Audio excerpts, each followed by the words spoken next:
జై స్వరాజ్య world TV ప్రేక్షకులందరికీ వినాయక చవితి శుభాకాంక్షలు తెలియజేస్తున్నాను. ఈ రోజు మా రెవెన్యూ కాలనీలో 7వ రోజు హరిద్రా గణపతి పూజ పునస్కారాల సేవలు జరుపుకోవడం జరిగింది.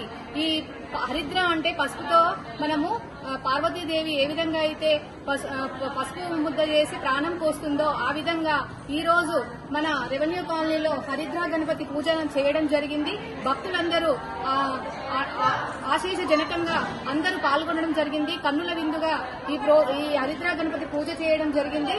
మరి ఇంతటి పుణ్యక్షేత్రంలో ప్రతి ఏ కార్యక్రమైనా ఇక్కడ ఒక కన్నుల విందుగా జరుగుతుందని చెప్పడంలో అతిశయోక్తి లేదు.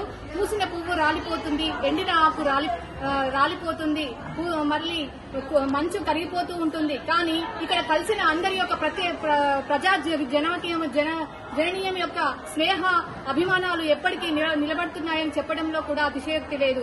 ఇక్కడ ఎంతో ప్రత్యక్షమైనటువంటి పూజా విధానాలు మళ్ళీ స్నేహభావంతో అందరికీ మంచి జరుగుతుంది అని చెప్పడంలో అతిశయోక్తి కూడా లేదు. ఈ రోజు అన్నదాన కార్యక్రమం కూడా జరుగుతుంది. మరి రేపు 108 ప్రసాదాలతో దేవుడికి నైవేద్యం పెట్టడం జరుగుతుంది. అనేక భక్తులందరూ పాల్గొని ఈ పుణ్యక్షేత్రంలో అందరికీ మంచి శుభం కలగాలని ఆ భగవంతుని కోరుకుంటున్నాను. జై బలో గణేష్ మహారాజ్ కి జై, బలో గణేష్ మహారాజ్ కి జై.